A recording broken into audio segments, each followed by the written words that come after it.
Have you ever made something that completely surprised you? Like you didn't know where it came from? You were kind of surprised it came out of you in the first place? And a lot of people think that when they're creating, they call it the creative flow, they call it being in the zone, they call themselves lucky that something actually came through. But I want to give you another term that I think is more appropriate, and it applies to how the mystics have been looking at this type of creativity in the way that I see it. And this word is channel. And I want you to think about yourself as a creative channel. As you open up, as you're getting your bits of information and your bits of insight and your bits of inspiration, you're channeling something much greater. And when I look back into different types of mystic traditions, different types of philosophy traditions, I'm repeatedly coming across different types of text, even though not explicitly talking about the artist and the creative, but it is so much about the creative practice. And I want to bring that to you today because I think there's something really valuable and important in understanding what this terminology is and the importance of the role that you have as a creative, as an artist, as you're bringing forth your ideas, as you're bringing forth things that may seem like you might even be ahead of your time, that are not coming through and resonating with people right away, or you might feel a little uncomfortable or a little strange being able to take these ideas and these insights and put them out in the world because they might feel a little different. This is something that is so important that we make sure that we're checking in with to be able to bring forth. So, the three traditions that I want to share with you today. One was from Evelyn Underhill. She was a sort of mystic writer back in the early 1900s, and she wrote the book called Mysticism. And in this book, she really goes in depth with how the mystic and the artist are really one and the same. She couldn't explain the mystic without really using illustrations from artists, musicians, mathematicians, inventors, builders. It's the same process that goes hand in hand. And this idea of this automatic sense that comes within and this channel that flows without, or that this channel that flows from within out into the world. About a century earlier, Emanuel Swedenborg wrote a book called Divine Love and Divine Wisdom, and the considering and the angelic nature of both of these. And he goes into how nature itself is a reflection and an expression of God's love towards us and how it illuminates us, and that we're always getting the effects of that. Now, he did not explicitly talk about artist or creative or the creative process, but I absolutely, when I read this book and I see all of the ways in which we take from nature, in which we engage with nature, like the sun shining and giving us heat, is as if we're always in this divinity that we're pulling from. And how we live a life as a creative, where we want to always be inspired by the things that are around us, so that we're leveraging that into the work, because it's that unique expression and that nuance that you have in your ideas is what makes you unique. I've said this before, like we all have the same kind of emotions that we go through, but how you've handled it, what you've done with it makes you unique in that special perspective that you offer. And then the third reference I want to offer up is the Kabbalion. And so this was a little bit reversed from the other two, where instead of us being immersed in nature, it is ourselves that we get wrapped up in our own creations and we lose our own sense of existence. So even though it was a reverse way of talking about it, it's still that same idea that there's a blending that happens between what we're creating and who we are becoming in the process of that creation. And that is the pinnacle of what it means to be creative in that expression and to tap into something bigger than us, tap into our intuition and that intelligence behind it and our inspiration, and that we're bringing something that's maybe a little bit more divine and godly than just earthly pursuits. And so all of these three different opinions across centuries of time are all telling us the same thing. We do not have to wait for that creative inspiration to hit us. Most people get it wrong because they think it's a gift or they're waiting for it. And there is some truth to that because, in a sense, like a gift or like waiting, we do want to receive some bit of information, but we think it's haphazard. We think that if I take a shower, if I eat spicy food, if I go for a long drive, if I do these sort of anecdotal things, I'm somehow going to be able to capitalize and get more inspiration.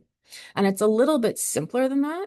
but it's also more repetitive than that. Like we can actually do this in a way where we can put ourselves in a state of being that allows us to be most receptive most of the time, if not all of the time, because your intuition is always talking to you.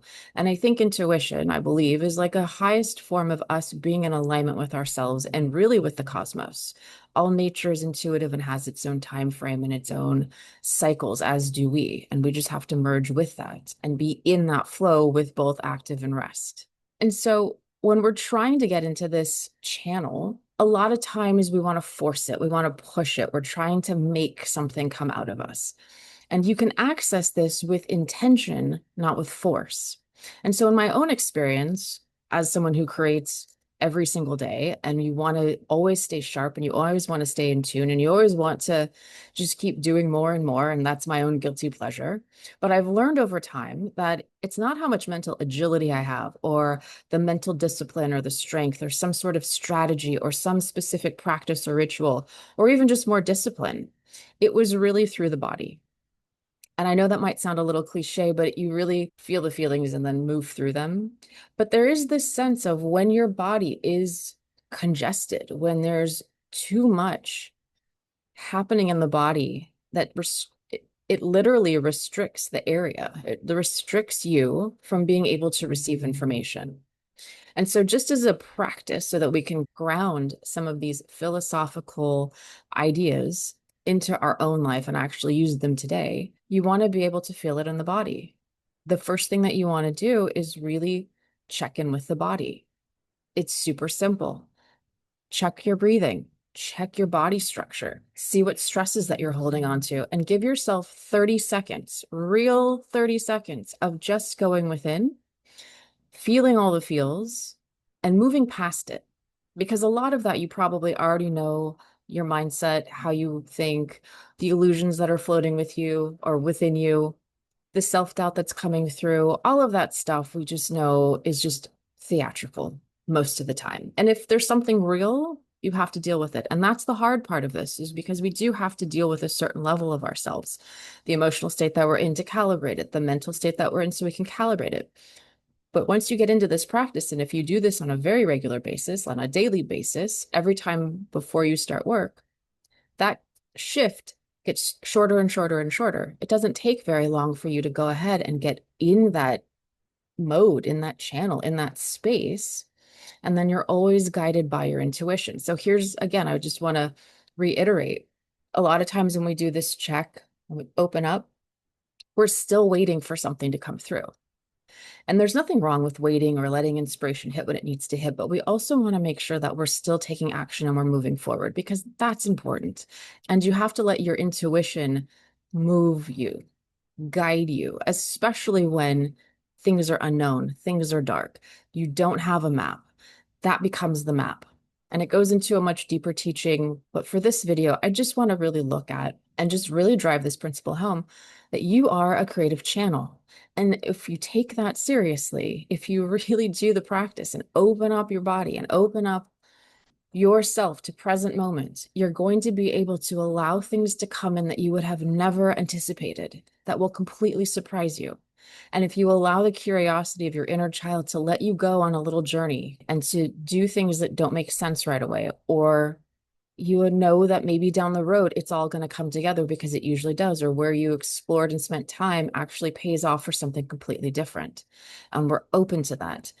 Artists are the first people in culture to communicate the ideas, the sentiment, the collective consciousness before any other industry can go in and put that down on paper.